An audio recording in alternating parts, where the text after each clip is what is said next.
ॐ अज्ञानतिमिरान्धस्य ज्ञानाञ्जनशलाकया चक्षुरुन्मीलितं येन तस्मै श्रीगुरुवे नमः। श्रीचैतन्यमनोभीष्टं स्थापितं येन भूतले स्वयं रूपकदा मह्यं ददाति स्वपदान्तिकं। वन्देऽहं श्रीगुरुं श्रीयुतपदकमलं श्रीगुरून् वैष्णवांश्च श्रीरूपं साग्रजातं सहगणरघुनाथान्वितं तं सजीवं साद्वैतं सावधूतं परिजनसहितं कृष्णचैतन्यदेवं श्रीराधाकृष्णपादान् सगणललिता श्रीविशाखान्वितांश्च।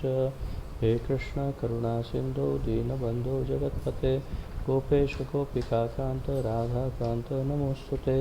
तप्तकाञ्चन गौराङ्गी राधे वृन्दावनेश्वरी वृषभानुसुते देवी प्रणमामि हरिप्रिये।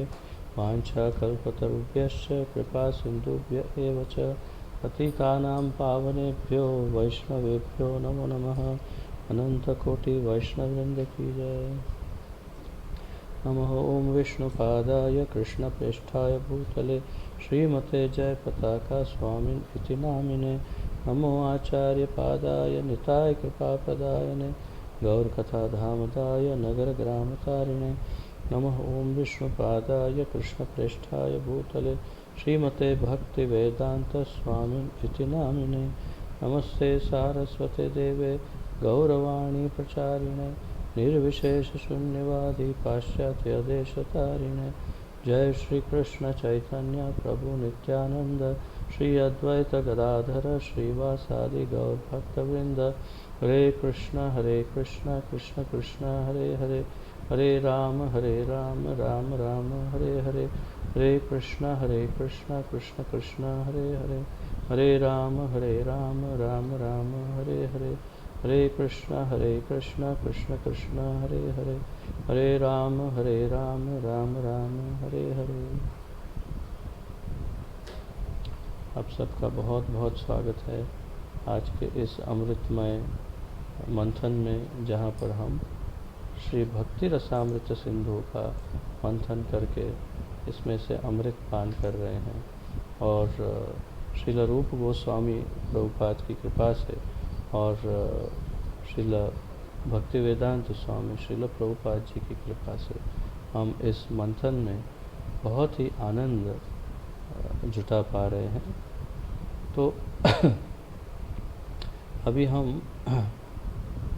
जिस विषय की चर्चा कर रहे हैं उसमें हम ध्यान तक पहुँचे हैं। तो हमने अब तक क्या क्या चर्चा की है आज तक। अभी हम 10वां अध्याय कर रहे हैं और 10वें अध्याय में श्रवण और स्मरण की कला को देख रहे हैं। उसमें हमने श्रवण को देखा और स्मरण को देखा, और अब उसमें ही इसमें एक और भगवान की कृपा को देखा कि वो कैसे प्राप्त कर सकते हैं। स्मृति को देखा और अब हम ध्यान को देखेंगे आज से। तो ध्यान में एक विशिष्टता है। तो आप अगर शीर्षक लिख रहे हैं तो आज का शीर्षक है ध्यान, और संस्कृत में श्री रूप गोस्वामी इसे कहते हैं ध्यानम। ध्यानम, और पूरे ध्यान की संपूर्ण विधि को, जैसे हमने पहले की विधियों को देखा, सबको विभाजित किया था रूप गोस्वामी ने।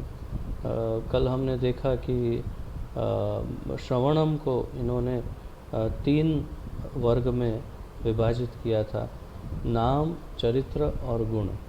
इसी प्रकार आज ये ध्यान जो है इसे भी 4 अलग अलग हिस्सों में विभाजित किया हुआ है। और इसके लिए एक सूत्र दिया है, एक श्लोक दिया है। उस सूत्र के अंदर ये चारों का वर्णन कर दिया है संस्कृत में श्रील रूप गोस्वामी ने, और इसी को विस्तारित करके हमें समझाया है हमारे श्रील प्रभुपाद जी ने। तो वो संस्कृत श्लोक देखते हैं।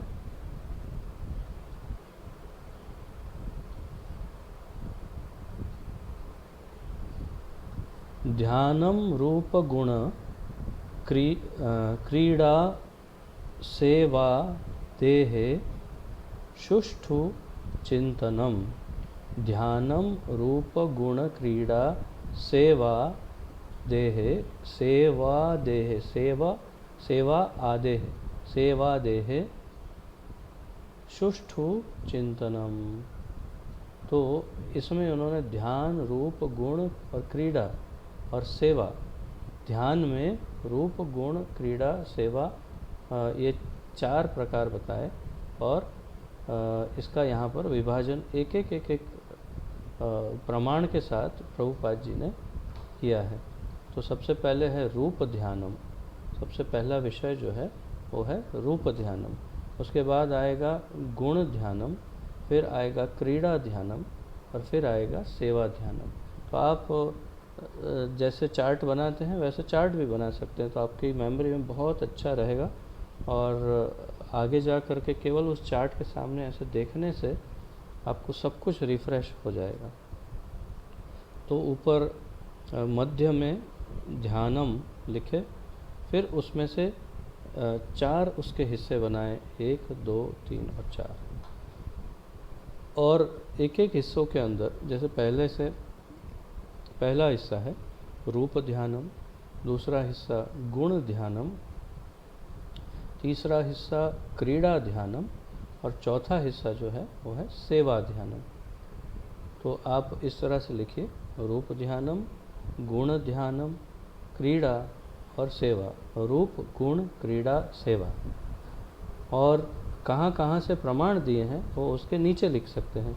जैसे रूप ध्यान के लिए नरसिंह पुराण का प्रमाण है, गुण ध्यान का विष्णु धर्म शास्त्र का पुराण है, विष्णु धर्म। क्रीड़ा ध्यानम के लिए पद्म पुराण का प्रमाण है और सेवा ध्यानम के लिए पद्म पुराण का ही फिर उसका प्रमाण दिया है। और एक और प्रमाण हम आपको देंगे जो इसमें प्रभुपाद जी ने नहीं दिया है, परंतु इसको लिखने की ज़रूरत नहीं है। तो कितने प्रकार के हुए? 4 प्रकार के ध्यान, रूप ध्यानम, गुण ध्यानम, क्रीड़ा ध्यानम, सेवा ध्यान। रूप ध्यान में नरसिंह पुराण, गुण ध्यान में विष्णु धर्म, क्रीड़ा ध्यान में पद्म पुराण और सेवा ध्यान में फिर पद्म पुराण का यहाँ पर प्रमाण है। तो आइए पढ़ते हैं। मन से भगवान के रूप, चिद, गुण, क्रीड़ा, सेवा आदि का चिंतन करना ध्यान कहलाता है। तो ध्यानम रूप गुण क्रीड़ा सेवा देहे सुष्ठु चिंतनम, इसका यहाँ पर अर्थ समझाया है कि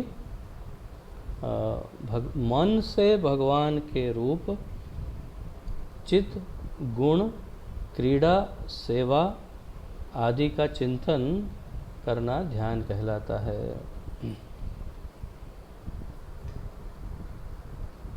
ध्यान का किसी निर्विशेष अथवा शून्य से कुछ भी संबंध नहीं है। ध्यान का किसी निर्विशेष अथवा शून्य से संबंध नहीं है। उसका क्या अर्थ है? उसका अर्थ एक उदाहरण के साथ बताता हूँ।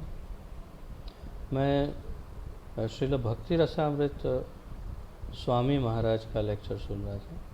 तो भक्ति रसामृत स्वामी महाराज बता रहे थे कि एक बार वे एक बहुत ही बड़े ये संप्रदाय, एक धार्मिक संस्थान में पहुंच गए जो बहुत ही प्रचलित है आजकल। और वहाँ पर उन लोगों ने एक बहुत बड़ा मंदिर जैसा एक कुछ बनाया था, बहुत ही अद्भुत, अद्वितीय। तो वहाँ पर गए और किसी के साथ गए थे, वो कोई लेके गया था उनको।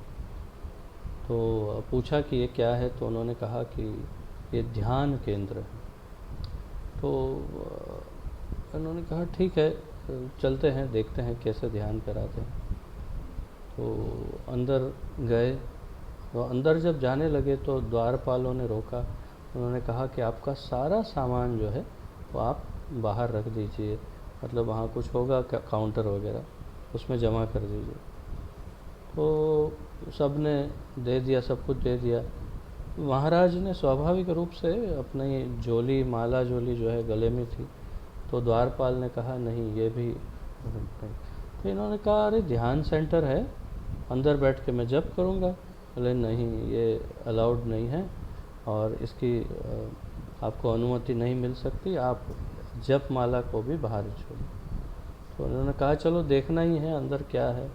तो जोली भी निकाल दी, अंदर गए जब तो बहुत ही गजब का अंधेरा, सिर्फ अंधेरा ही अंधेरा।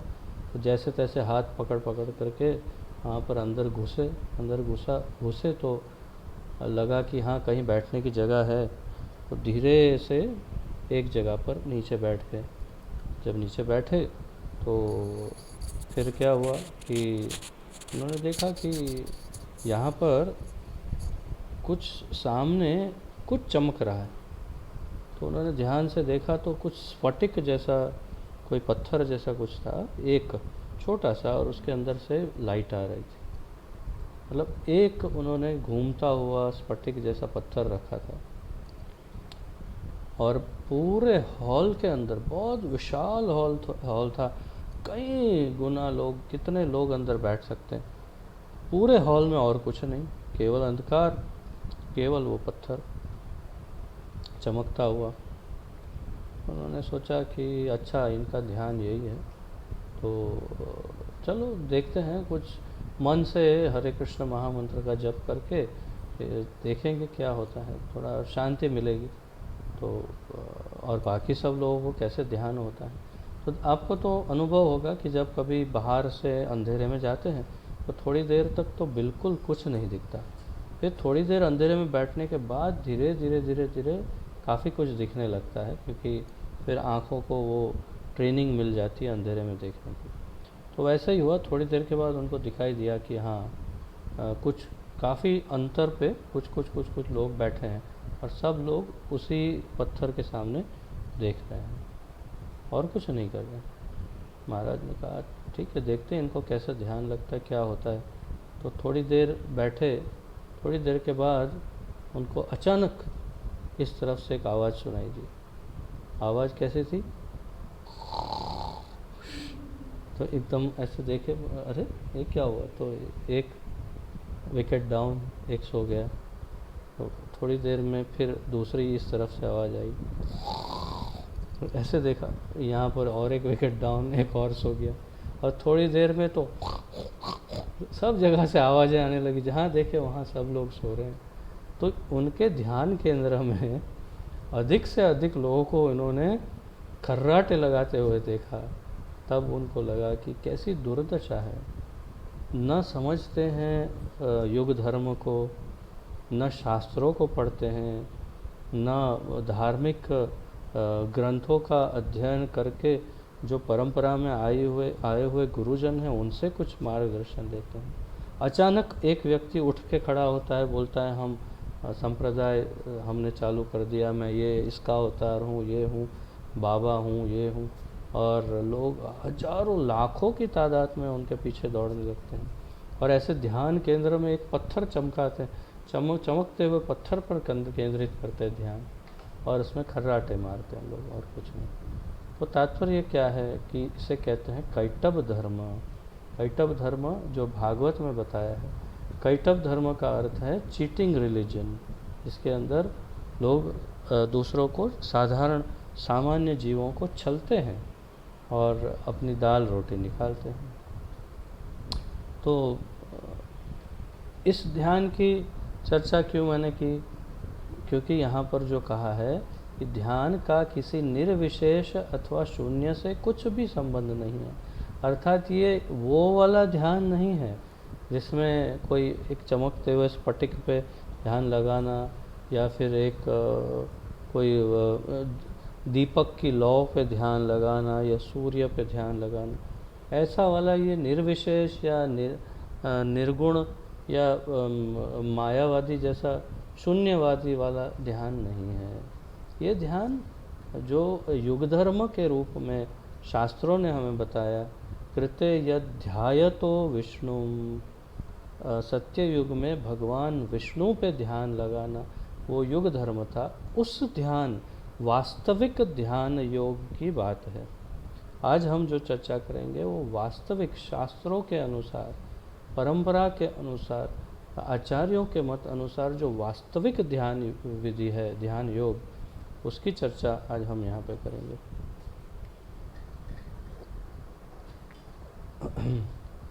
तो वैदिक शास्त्रों के अनुसार ध्यान सदा विष्णु रूप का ही किया जाता है। जैसे मैंने आपको बताया कि शास्त्रों की आज्ञा है। अब हम एक एक अंग को देखते हैं, एक एक प्रकार के। तो अब सबसे पहला है रूप ध्यानम। इसका प्रमाण है नरसिम्हा पुराण में। नरसिम्हा पुराण में भगवान के रूप के ध्यान का वर्णन है। भगवान के चरण कमलों का ध्यान दिव्य और प्राकृत सुख की अनुभूति से सर्वथा परे है। शुरुआत करते हैं तो लगता है आहा क्या बात कर रहे हैं, दिव्य प्राकृत सुख, उससे परे है, दिव्यता से परे है और प्राकृत सुख से परे है। तो उसकी अनुभूति ऐसी है जिसका वर्णन हम भौतिक अनुभव से उसकी तुलना नहीं कर सकते, वर्णन नहीं कर सकते। तो भगवान के चरण कमलों का ध्यान दिव्य और प्राकृत सुख से, प्राकृत सुख की अनुभूति से सर्वथा परे हैं। इतना अलौकिक है, इतना दिव्य है ये अनुभव कि जो प्राकृत सुख जो है उसकी अनुभूति से परे है। इस ध्यान से परम पापात्मा, परम पापात्मा, इस शब्दों को ध्यान दीजिए। इस ध्यान से परम पापात्मा, जो पाप आत्माओं में परम हो, ईश्वर परम कृष्ण, परम ईश्वर, ऐसे पापात्माओं का जो ईश्वर हो, परमेश्वर, उसे कहते हैं परम पापात्मा, भी जीवन भर के पापों से छूट सकते हैं। तो ऐसा परम पापात्मा, पापात्माओं का अधिपति जो है, स्वामी है, सर्वेश्वर जो है, वो पापात्मा भी अगर भगवान के चरण कमलों का ध्यान कर ले तो जीवन भर के पापों से छूट सकता है। तो ये हुआ रूप ध्यान, भगवान के चरण कमल अर्थात उनके रूप का ध्यान। अब गुण ध्यान, इसका प्रमाण विष्णु धर्म में है। विष्णु धर्म में भगवत गुणों के ध्यान से संबंध में कहा है। क्या कहा है?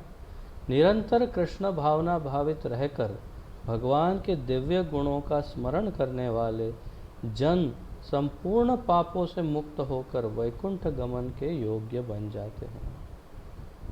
निरंतर कृष्ण भावना भावित रहकर, सतत कृष्ण भावना भावित रहकर, सततम कीर्तयन्तो माम, सततम कीर्तयन्तो माम, निरंतर कृष्ण भावना भावित रहकर भगवान के दिव्य गुणों का स्मरण करने वाले, भगवान के दिव्य गुण, उसका स्मरण करने वाले जन संपूर्ण पापों से मुक्त होकर वैकुंठ गमन के योग्य बन जाते हैं।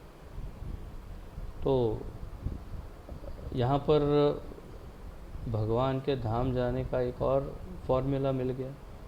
हम जितना पढ़ते हैं उतने अधिक फॉर्मूला मिलते हैं जिससे हम भगवत धाम जा सकते हैं। तो पहला चिंतन था भगवान के चरण कमलों पे, जो था रूप चिंतन, रूप ध्यान। अब है भगवान के गुण का ध्यान। उसका फल क्या है? जो भगवान के गुण का ध्यान करता है वो भगवत धाम आसानी से जा सकता है। भगवान के गुण क्या है? उनके ऐसे तो गुण अनेक है, ऐसा वर्णन है शास्त्रों में कि जब अनंत शेष, स्वयं अनंत शेष कहते हैं कि जब मैं अपने हजारों फन मुखों से, अनंत शेष, भगवान के गुणों, दिव्य गुणों का वर्णन करना आरंभ करता हूँ, हजारों फन से। और फिर करते करते करते जब मैं रुकता हूँ और सोचता हूँ कि हाँ अब उनके गुण हो गए, समाप्त हो गए, और फिर जैसे ही रुकता हूँ और देखता हूँ भगवान की तरफ, तो क्या देखता हूँ कि जितने गुणों का वर्णन मैं कर चुका उससे दुगना गुण अभी शेष है वर्णन करने के लिए। फिर वर्णन करता हूँ और जब करते करते रुकता हूँ तो देखता हूँ कि उससे और 4 गुना गुण बाकी है वर्णन करने के। तो अनंत शेष के अपने स्वयं के अनुभव से अनंत शेष बताते हैं कि जब वे भगवान के गुणों का वर्णन अपने हजारों मुख से, अर्थात एक एक मुख से एक एक गुण, हजारों मुख से एक गुण नहीं, हजारों मुख से हजारों गुण एक साथ जब वो वर्णित करके थकते हैं, तब वो सारे गुण मल्टीप्लाई, गुना हो जाते हैं और इसका कभी अंत नहीं आता। जितना करते हैं उतना बढ़ते रहते हैं और अंत नहीं आता। और क्या कहूँ, अनंत शेष कहते हैं कि भगवान स्वयं भी नहीं जानते कि उनके अंदर कितने गुण हैं। भगवान खुद गिनती नहीं कर सकते, इतने गुण हैं उनमें। तो भगवान के गुणों का ध्यान, अब आपके पास तो बड़ा सागर है गुणों का, जब अनंत शेष जी ने कह दिया तो किसी भी गुण का आप वर्णन कर सकते हैं और ध्यान कर सकते हैं। तो क्या होगा, निरंतर श्री कृष्ण भावना भावित रहकर भगवान के दिव्य गुणों का स्मरण करने वाले जन संपूर्ण पापों से मुक्त होकर वैकुंठ गमन के योग्य बन जाते हैं। भाव यह है कि शुद्ध हुए बिना कोई भगवत धाम प्रवेश नहीं पा सकता और भगवान के चित्त गुण रूप लीला आदि का स्मरण रखने मात्र से सब प्रकार के पापों से बचा जा सकता है। तो यदि कोई भगवान के गुण रूप लीला आदि का स्मरण करता रहे तो सब प्रकार के पापों से बचा जा सकता है। अब तीसरा प्रकार, क्रीड़ा ध्यानम। क्रीड़ा ध्यानम पद्म पुराण से इसका प्रमाण दिया है। पद्म पुराण में क्रीड़ा ध्यान का उल्लेख है। सर्वमाधुर्य सार, परम अद्भुत और ललित हरिचरित्र का जो निरंतर ध्यान करता है वह भव बंधन से छूट जाता है। तो क्रीड़ा मतलब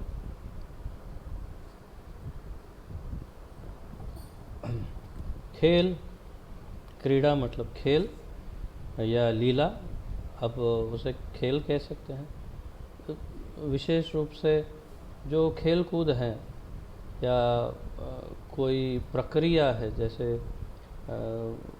मक्खन चोरी, तो उसके अंदर जो भी परिश्रम करते हैं, जो बच्चे इकट्ठा होते हैं वगैरह, तो वो सब क्रीड़ा है या खेल कह सकते हैं। तो क्रीड़ा, पद्म पुराण में क्या कहा, सर्व माधुर्य सार, परम अद्भुत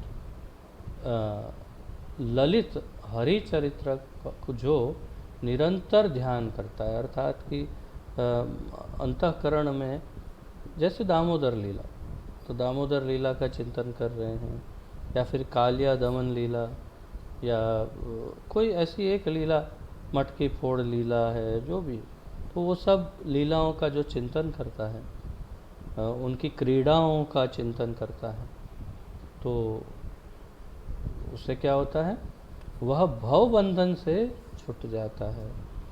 भव बंधन से छूट जाता है कि एक ही अर्थ है, वो भगवान के धाम वापस जा सकता है, उसका अर्थ तो वही है।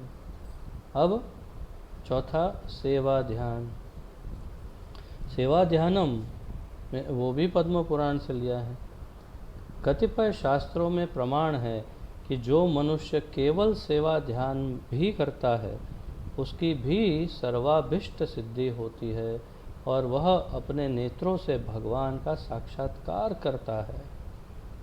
मेरे अपने निजी बात कर रहा हूँ, मेरी बात कर रहा हूँ कि मेरे लिए सर्वाधिक प्रिय जो अगर कोई ध्यान है तो वह है सेवा ध्यान। मुझे सबसे ज़्यादा प्रिय है सेवा ध्यान। और शायद कई वर्षों से सेवा ध्यान के की प्रक्रिया का मैं उसको चिंतन करना, उसको अमलीकरण करने का प्रयास कर रहा हूँ। और मुझे ऐसा लगता है कि सबसे सरल भी यही है सेवा।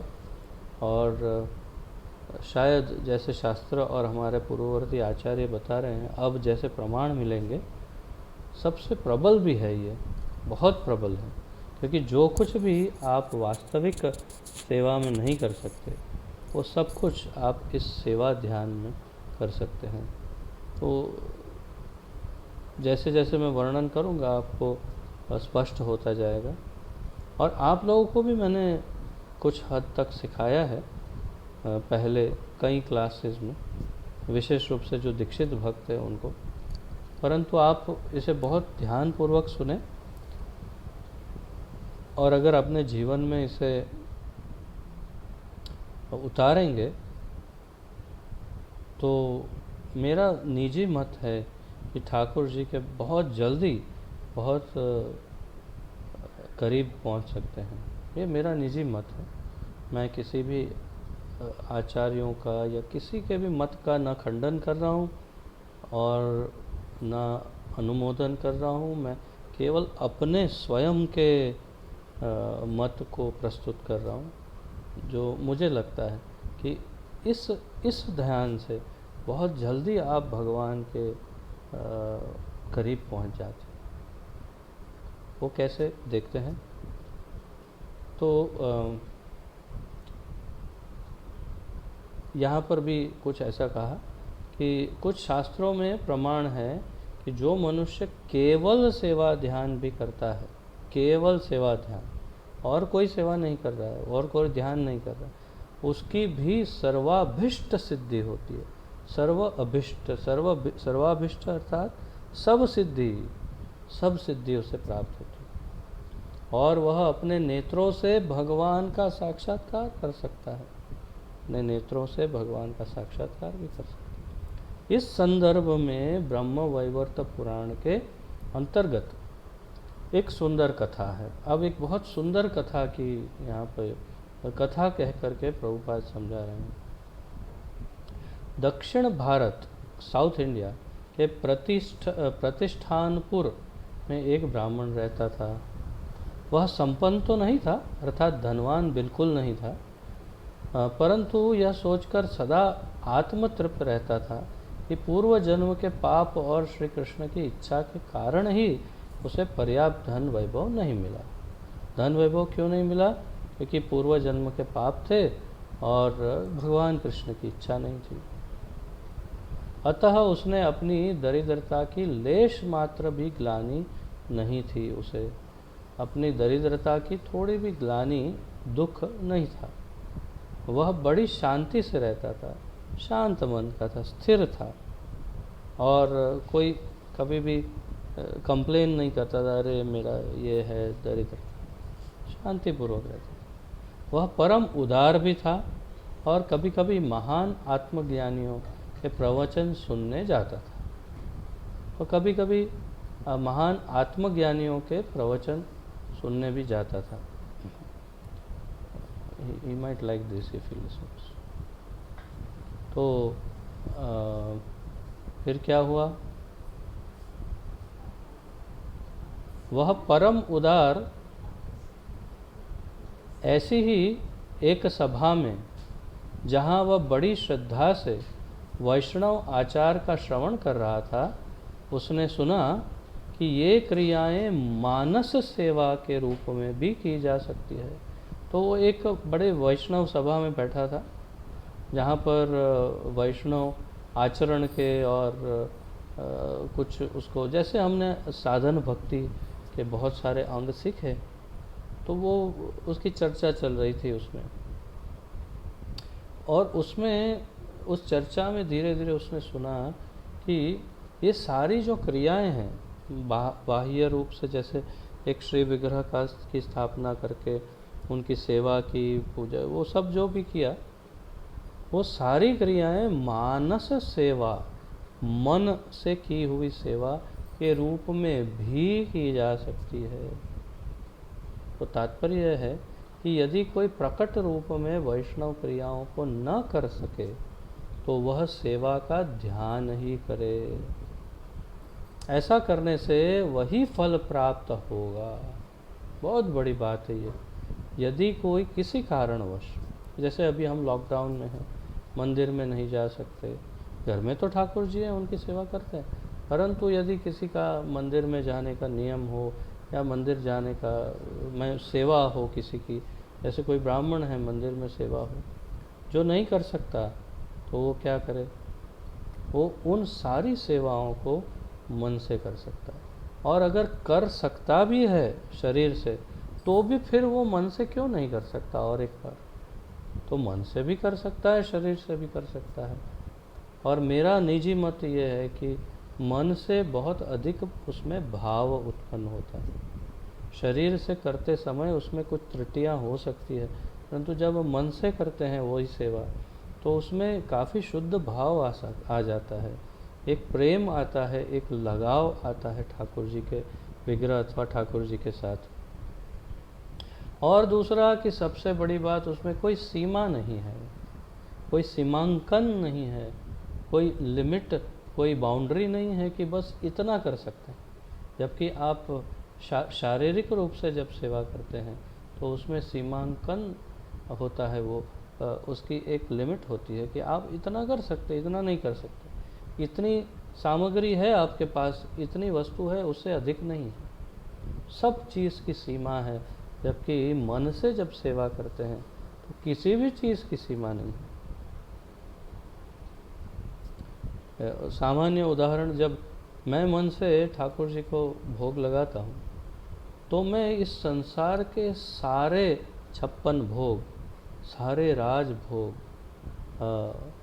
और अन्नकूट जितना ठाकुर जी को अर्पण होता है, उनके सर्वाधिक प्रिय जितने भोग होते हैं ठाकुर जी के, कि उनके जो जो भी सबसे प्रिय भोग है, उनके भक्त जिन्हें बनाते होंगे वो प्रिय भोग और सारे फलाहारी भोग, ये सब कुछ उनको हमेशा एक साथ अर्पण करता है। बाकी क्या रह गया? एक ही बार में उनको सारे 56 भोग, राज भोग, अन्नकूट भोग, उनके सर्वाधिक प्रिय सारे भोग और सारे फलाहारी भोग, सब कुछ उन्हें अर्पण करते हैं। तो ये क्या मैं कभी भी किसी भी अवस्था में कभी भी क्या शरीर से कर सकता हूँ? संभव ही नहीं है,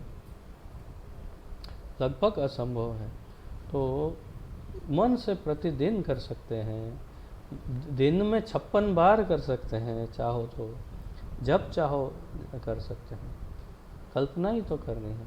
तो इसमें कोई सीमा नहीं है और आप जैसी चाहो ठाकुर जी की सेवा मन से कर सकते हैं। तो यहाँ पर मूल रूप से, सार रूप से मानस धर्म, मानस सेवा, मन से की हुई सेवा का महात्म्य समझा रहे हैं।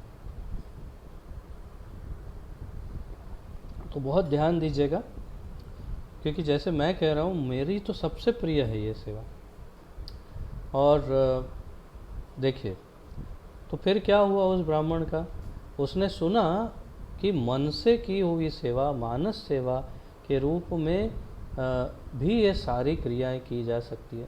तात्पर्य यह है कि यदि कोई प्रकट रूप में वैष्णव क्रियाओं को न कर सके तो वह सेवा का ध्यान कर सकता है, अर्थात कि किसी कोने में बैठे बैठे मन से वो सारी सेवा कर सकता है जो वो शारीरिक रूप से नहीं कर सकता। ऐसा करने से वही फल प्राप्त होगा। ऐसा करने से शास्त्रों के नियम अनुसार उसे बिल्कुल वही फल प्राप्त होगा जो वो शारीरिक रूप से भगवान की सेवा करता है। तो जो मन से सेवा की जाती है उसमें वही फल मिलता है जो शारीरिक रूप से की जाती है।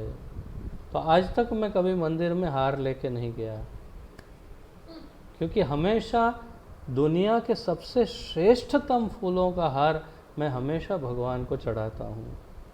तो बाहर से क्यों खरीदूँ जब सबसे श्रेष्ठ फूलों का हार जब मैं ठाकुर जी को अर्पण कर सकता हूँ, तो मैं क्यों बाहर से वो 20-25 रुपए वाले फूल खरीदूँ। एक उदाहरण है, हमेशा जब भी ठाकुर जी के सामने जाते हैं तो सबसे पहले उनके चरणारविंद पे आप अभिषेक कर सकते हैं। उसके बाद उनको सुंदर तुलसी माला अर्पण कर सकते हैं। फिर उनको अद्वितीय पुष्पों की वनमाला, वैजंती माला उन्हें अर्पण कर सकते हैं। राधा रानी को पुष्पमाला आदि उनकी जैसी चाहो सेवा कर सकते हैं। उनको अच्छे से अच्छे माखन मिश्री खिला सकते हैं। आप जो चाहो उनकी सेवा कर सकते हैं। क्षमा कीजिए। तो शारीरिक रूप से जो कुछ भी नहीं, कभी नहीं कर सकते, कल्पना नहीं कर सकते, मर्यादा में रह करके अपनी वो सारी सेवाएं आप कर सकते हैं। मर्यादा में रहकर इसलिए कह रहा हूँ क्योंकि आवेश में आकर अभद्र व्यवहार भगवान से ना हो जाए, वो थोड़ा ध्यान रखना चाहिए, क्योंकि कैसे भी वो भगवान है और हम दास हैं। तो मानसिक सेवा की बात है। अब देखिए आगे वो ब्राह्मण का क्या होता है। तो ऐसा करने से वही फल प्राप्त होगा, ये सब वो ब्राह्मण ने सुना। तो ब्राह्मण अकिंचन था, अकिंचन अर्थात बहुत ही गरीब, इसलिए उसने निश्चय किया कि वह बड़े भारी ऐश्वर्य के साथ भगवान की सेवा करने का ध्यान करेगा। भारी ऐश्वर्य, क्योंकि पैसे ही नहीं थे, लेकिन भगवान की वो श्रेष्ठतम सेवा करना चाहता था, और इसलिए उसने ये संकल्प किया कि मन से करेंगे। तो वह इस प्रकार करने लग गए। उन्होंने क्या किया, कभी वह गोदावरी में स्नान करते, फिर स्नान के बाद एकांत नदी तट पर आसन लगाकर प्राणायाम के अभ्यास से मन को एकाग्र करते। प्राणायाम का यह अभ्यास चित्त को यंत्र के समान किसी एक वस्तु पर केंद्रित करने के लिए है। प्रभुपाद जी कह रहे हैं कि प्राणायाम करने से मन एकाग्र होता है। तो मैंने भी कई बार ये देखा कि आप लोगों को भी एक बार सिखाया था, जो दीक्षित भक्तों की बैच है उनको अनुलोम विलोम प्राणायाम। तो अनुलोम विलोम करने के बाद यदि हम जप करते हैं तो मन काफ़ी एकाग्र होता है, ये मैंने भी देखा था। तो प्राणायाम करके वो मन को एकाग्र करने का प्रयास करते हैं। तो चित्त जब एकाग्र हो जाता है तो फिर क्या करते हैं, प्राणायाम और आसनों का यही लाभ है। पूर्व काल में साधारण मनुष्य भी भगवान के स्मरण में मन को एकाग्र करना जानते थे। ब्राह्मण ने भी ऐसा अभ्यास किया। मन में भगवान का रूप बस जाने पर वह ध्यान में भगवान को बहुमूल्य वस्त्रों, अलंकारों, मुकुटों आदि से विभूषित करने लगा। अब आप सोचिए, हो तो काफ़ी, आप में से काफ़ी लोग सुना रहे हैं, परंतु आपको यदि कहा जाए कि एक सोने का हार भगवान को अर्पण कीजिए, तो कहेंगे हम तो केवल बनाते हैं, हाथ में किधर है सोना। तो लेकिन जब मन की बात आती है तो आप उनको 9 लखा हार अर्पण कर सकते हैं ठाकुर जी को। अरे 9 लखा क्या, 9 करोड़, 9 करोड़ क्या, 90 करोड़, 900 करोड़ का हार, सबसे श्रेष्ठतम डायमंड्स और माणिक, मोती, जवाहरात आदि का हार एक बना करके अपने प्रिय ठाकुर जी को अर्पण कर सकते हैं। कौन रोकेगा आपको, कौन बोलेगा ये मेरा हीरा है, कोई नहीं। तो यही तो अद्भुत बात है मानसिक सेवा। तो बहुमूल्य वस्त्रों, अलंकारों, मुकुट आदि से विभूषित करने लगा वो भगवान की सेवा। फिर उसने भगवान को दंडवत प्रणाम किया। इसके बाद मंदिर मार्जन का ध्यान करने लगा। भगवान की सेवा हो गई तो मंदिर को साफ करने लगा। मंदिर मार्जन करके वह बहुत से स्वर्ण और चांदी के पात्रों में नदी का पवित्र जल लाने के लिए गया। फिर सब करके उसने सोचा चलो अब भगवान का अभिषेक करते हैं। तो बहुत सारे स्वर्ण के और चांदी के पात्र में नदी से जल लाने गए। वो बैठे थे कहाँ पर? गोदावरी पे। और नदी का जल लाने कहाँ गए? गोदावरी में ही ना। अरे क्यों नहीं, जब मन से ही जाना है तो क्यों गोदावरी जाएं? सब जगह जा सकते ना, कौन रोकता है। तो इसने क्या किया, गोदावरी से नहीं अपितु गंगा, यमुना, नर्मदा, कावेरी से सभी जगह से जल लेके आ गए। कौन रोकेगा भाई, मानसिक पूजा करनी है तो सारी नदियों का जल एकत्रित करके लेके आए। फिर वैष्णव जन सामान्यतः भगवत अर्चना करते हुए मंत्र के द्वारा इन नदियों के जल का आह्वान करते हैं। हम मंत्र के द्वारा जल में आह्वान करते हैं ना, एक जल लेते हैं, फिर ये उंगली जो है इसे इस हिस्से को जल के ऊपर ऐसे स्पर्श करके फिर हम बोलते हैं गंगे च यमुने चैव गोदावरी सरस्वती नर्मदे सिंधु कावेरी जलेस्मिन् सन्निधिं कुरु। तो ये सारी नदियों का हमने आह्वान किया, परंतु ये तो उन नदियों में जाके जल लेके भर भर के गड्ढे भर के लेके आ गए। तो मंत्रोच्चार के स्थान पर इस ब्राह्मण ने ध्यान किया कि वह स्वयं स्वर्ण पात्रों में भर भर के सब नदियों का जल लेकर आए। तत्पश्चात उन्होंने फल, फूल, धूप आदि अर्चन से सब पदार्थ जुटाए और उन्हें श्री विग्रह के सामने रखे। श्री विग्रह की प्रसन्नता के लिए जल, पुष्प, धूप आदि इन सब पदार्थों का सुंदर रीत से अर्पण किया। फिर आरती की। ये सब मन में चल रहा है, ये सब मन में चल रहा है। फिर उन्होंने आरती की और इस प्रकार पूर्ण विधि से अर्चना संपन्न हुई। पूर्ण विधि हुई और अर्चना संपन्न हुई। तो उन्होंने भगवान की अर्चना की। उनको इतना मज़ा आ गया कि वह नित्य नियमित रूप से इसी प्रकार अर्चन करते थे और यह क्रम वर्षों तक चलता रहा। वर्षों तक मन से मानसिक पूजा भगवान की करते रहे। फिर एक दिन ब्राह्मण ध्यान कर रहे थे कि उनसे श्री विग्रह के लिए कुछ खीर बनाई। उन्होंने भगवान के लिए कुछ खीर बनाई, परंतु इस भोग से प्रसन्न नहीं हुए क्योंकि खीर बहुत गर्म थी। उनको लगा कि खीर कुछ ज़्यादा गर्म है, बनाई तो है खीर पर कुछ गर्म लगती है। तो उन्होंने सोचा एक बार क्यों ना हाथ लगा करके चेक कर लेते हैं, इतनी गर्म ना हो कि भगवान का मुंह जल जाए। तो पहले चेक कर लेना ज़्यादा अच्छा। तो उन्होंने क्या किया, इसलिए वह हाथ से छूकर देखना चाहते थे कि खीर भगवान के खाने योग्य है कि नहीं। जैसे ही उसने अपनी उंगली से खीर पात्र को स्पर्श किया कि वह जल गई, उंगली जल गई और उसका ध्यान भंग हो गया। उसका ध्यान भंग हो गया। अब वह क्या देखता है कि उसकी उंगली वास्तव में जल गई। उसने देखा कि वास्तव में उंगली जल गई। उसे बड़ा आश्चर्य हुआ। वह तो खीर को स्पर्श करने का केवल ध्यान ही कर रहा था, पर उसे यह आशा नहीं थी कि उसकी उंगली सचमुच जल जाएगी। ऐसा लगता नहीं था उसको कि ऐसा हो सकता है, परंतु जल गई। जब वह इस प्रकार विचार मग्न था, तभी लक्ष्मी सहित वैकुंठ में विराजमान भगवान नारायण हंस पड़े। नारायण बैठे थे महालक्ष्मी के साथ और ये सब आनंद ले रहे थे सेवा का, और ये देख कर कि उसकी उंगली जल गई, एकदम से भगवान हंस पड़े। उनकी हंसी देखकर उनकी परिचर्या में तत्पर सभी लक्ष्मी देवियाँ, इस लाइन को आप इस पॉइंट को नोट करिएगा, तत्पर सभी लक्ष्मी देवियाँ, अर्थात कि एक से कई गुना अधिक लक्ष्मी देवियाँ नारायण की सेवा करती हैं। तो सभी लक्ष्मी देवियाँ उत्कंठावश इसका कारण पूछने लगी। सब ने पूछा अरे नारायण क्या हुआ, क्या हुआ, क्यों हंस रहे हैं, किस बात पे हंस रहे हैं, क्या हो गया?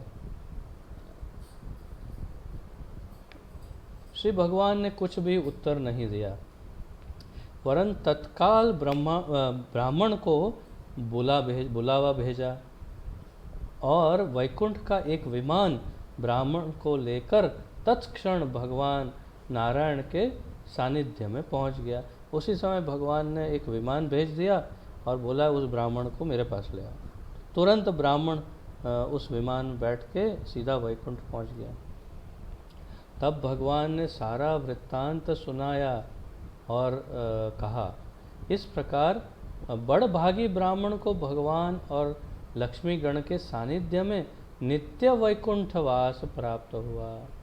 तो इस लीला से क्या हुआ, भगवान इतने प्रसन्न हो गए कि उसकी उस मानसिक सेवा में इतना बल आ गया था कि वो मानसिक सेवा मानसिक रही नहीं थी, वो वास्तविक सेवा हो रही थी। और जैसे ही वो खीर को छुआ उसका हाथ जल गया, क्योंकि वो वास्तविक खीर थी जो ठाकुर जी को अर्पण लगाई थी।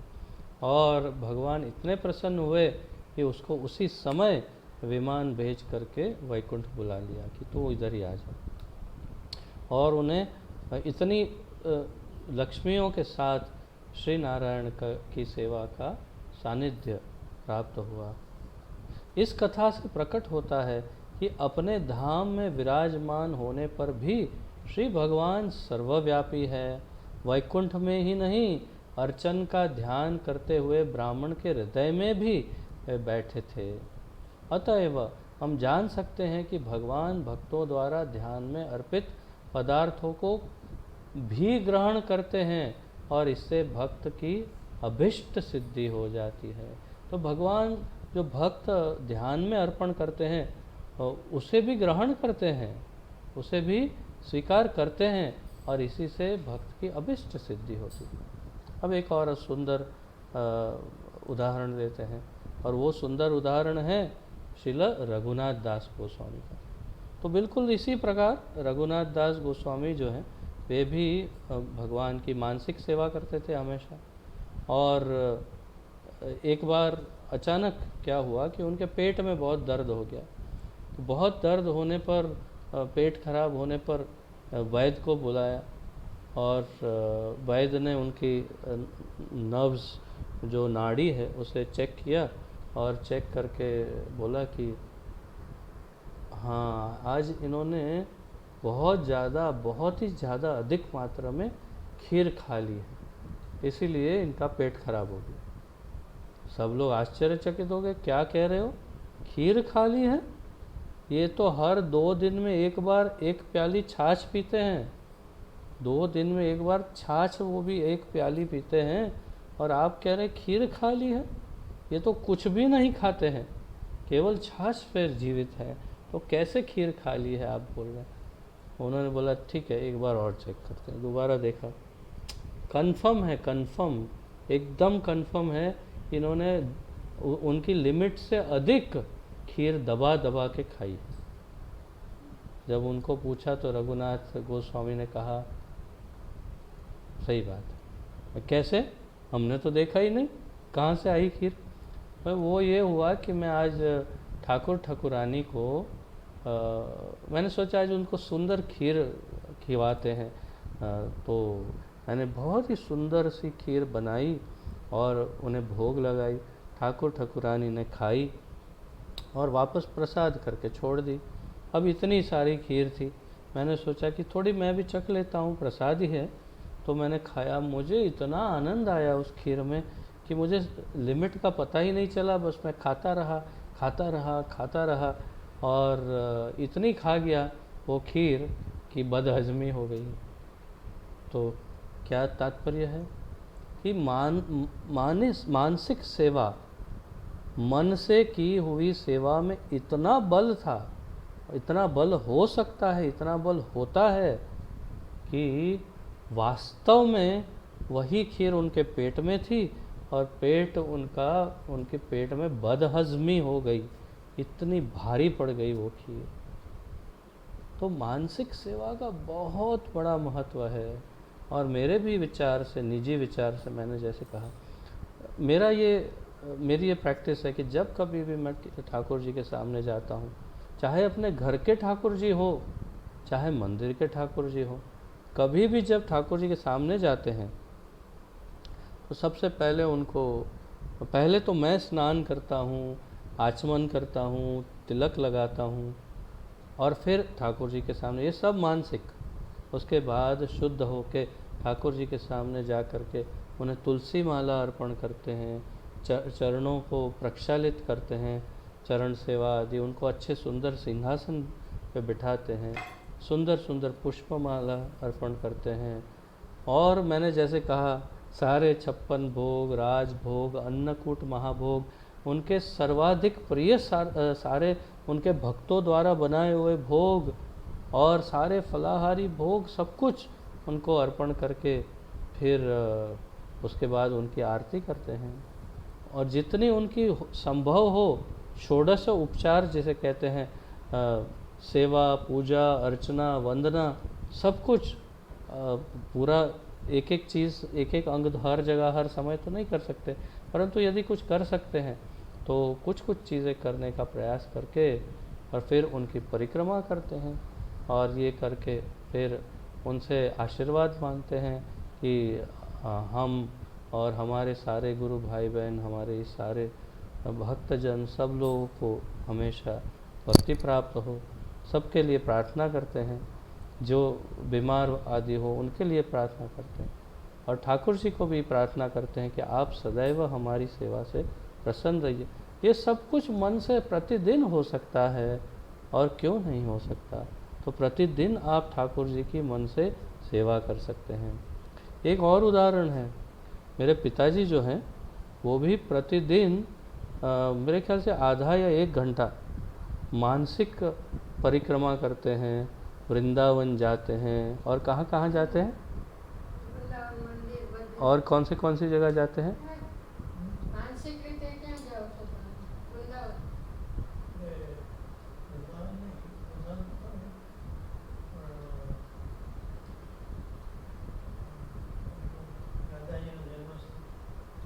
अच्छा, तो फिर रावल जाते हैं, प्रतिदिन रावल जाते हैं, फिर प्रतिदिन हमारे कृष्ण बलराम मंदिर में जाते हैं, और इस प्रकार मन से सब जगह जा कर के वे सबका दर्शन, आधा 1 घंटा बस बैठे रहते हैं और मन से सारी सेवा पूजा करके आ जाते हैं।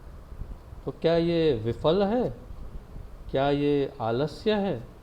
ये बिल्कुल सफल पूजा है, एकदम 100% सफल, जैसे शास्त्र ने प्रमाणित किया, हमारे आचार्यों ने और रूप गोस्वामी ने और हमारे प्रभुपाद जी ने इसे प्रमाणित किया। तो मानसिक सेवा बहुत महत्वपूर्ण है, परंतु मानसिक सेवा शारीरिक सेवा का विकल्प नहीं है। अर्थात कि जहाँ जहाँ शारीरिक सेवा हो सकती है वो करनी चाहिए, परंतु मानसिक सेवा भी करनी चाहिए, परंतु ऐसा ना हो कि शारीरिक सेवा छोड़ करके मानसिक ही मानसिक करते रहे। तो ये बड़ा महत्वपूर्ण है, क्योंकि कभी कभी ऐसा होता है कि मैं ऐसे सब मानसिक अर्पण करता हूँ तो मेरी पत्नी भी मुझे कहती है कि अब आप खाना भी मानसिक ही खा लो। तो ऐसा नहीं हो फिर देखिए, आपको जवाब भी मानसिक ही मिले कि ओके, तो आज का खाना भी मानसिक खा लो। इसलिए थोड़ा लिमिट समझकर, परंतु लिमिट, बिना लिमिट जो चाहो आप मन से सेवा कर सकते हैं, ठाकुर जी करनी चाहिए। अब वैसे तो समापन हो गया, परंतु आप लोगों ने यदि गौर किया हो तो हमने श्रवण और स्मरण ये 2 अंग को देखा, और तीसरा छोटा अंग ध्यान इसमें डाल दिया। परंतु हमारे आचार्यों के मत अनुसार स्मरण और ध्यान में वास्तव में बहुत कम अंतर है, बहुत ही अल्प कम अंतर है दोनों में, या फिर यूँ कह लीजिए कि एक तरह से अंतर है ही नहीं। उनका ये मानना है कि स्मरण का थोड़ा सा गहरा रूप जो है वो ही है ध्यान। कैसे? तो जितने भी ध्यान के अंग हैं उसमें क्या है, तो आपने रूप का ध्यान किया था, अर्थात रूप का स्मरण किया, रूप को स्मरण किया। गुण का ध्यान अर्थात गुण का स्मरण किया। क्रीड़ा का ध्यान अर्थात क्रीड़ाओं का स्मरण किया। सेवा का ध्यान तो सेवा का स्मरण किया। तो फिर ध्यान में और स्मरण में अंतर कितना? तो आचार्यों के मत अनुसार स्मरण कुछ क्षणों का हो सकता है, कुछ बहुत ही छोटे समय के लिए हो सकता है, जिसे स्मरण कहते हैं। कि भगवान याद आए और चले गए, भगवान का वो रूप याद आया और चला गया, भगवान की वो लीला याद आई और मन से हमने निकाल दिया, चली गई। परंतु ध्यान वो है कि वो जब वही स्मरण चिपक के बैठ जाए और उसमें मन रह जाए, उसे ध्यान कहते हैं। कितना सुंदर वर्णन! उसे कहते हैं तीव्र स्मरण। तीव्र स्मरण का अर्थ है ध्यान। ध्यान का क्या अर्थ है? तीव्र स्मरण। तीव्र स्मरण का अर्थ है, एक तो इसमें शक्ति बहुत है, जिस स्मरण में शक्ति बहुत हो और जो लंबे समय तक रह सकता है, उसे ध्यान कहते हैं। और जो अल्प समय में आकर चला जाए, उसे स्मरण कहते हैं। यहाँ मुझे स्मरण हुआ, ठीक है, लेकिन ध्यान मतलब उसमें बैठ गए आप और उस पर चिपक गया मन, उसे कहते हैं ध्यान। बहुत अद्वितीय, बहुत सुंदर व्याख्या यहाँ पर हमारे आचार्यों ने की है। इति, तो आज के लिए इतना ही पर्याप्त है। और आप लोगों का आज के इस विषय पर यदि कोई भी प्रश्न या उत्कंठा हो तो आप व्यक्त कर सकते हैं, और अपना हाथ ऐसे ऊपर करके मुझे इंगित कर सकते हैं यदि कोई भी प्रश्न हो अथवा उत्कंठा हो तो।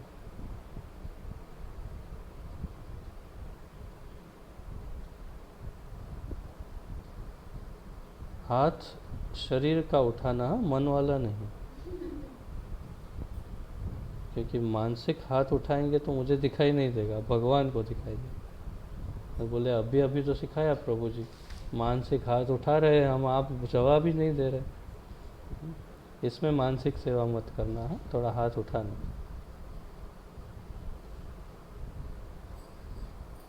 नहीं, अब मुझे थोड़ा डाउट आने लगा है, पिछले 2-3-4 दिन से प्रश्न कोई नहीं पूछ रहा है, तो आप लोगों को समझ में आ रहा है या बहुत ज़्यादा भारी पड़ रहा है, या कोई तकलीफ़ है, या सब कुछ समझ में आ रहा है अच्छी तरह से?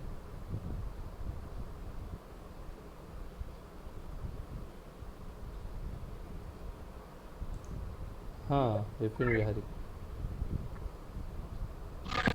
हरे कृष्णा प्रभु जी, प्रणाम। प्रभु जी, घर पे पढ़ते हैं हम, आपके क्लास से पहले वो पहले पढ़ते हैं तो थोड़ा समझने का प्रयत्न करते हैं, लेकिन जब आप समझा दे तो जो मन में शंका, जो प्रश्न करने का होता है, तो वो रहता ही नहीं है प्रभु जी। हरी कि हरी, आप राधे जिस तरह श्याम। आप हमें समझा रहे उसी तरह हम पढ़ने का प्रयत्न कर रहे हैं। ये सब गुरु महाराज की असीम कृपा है।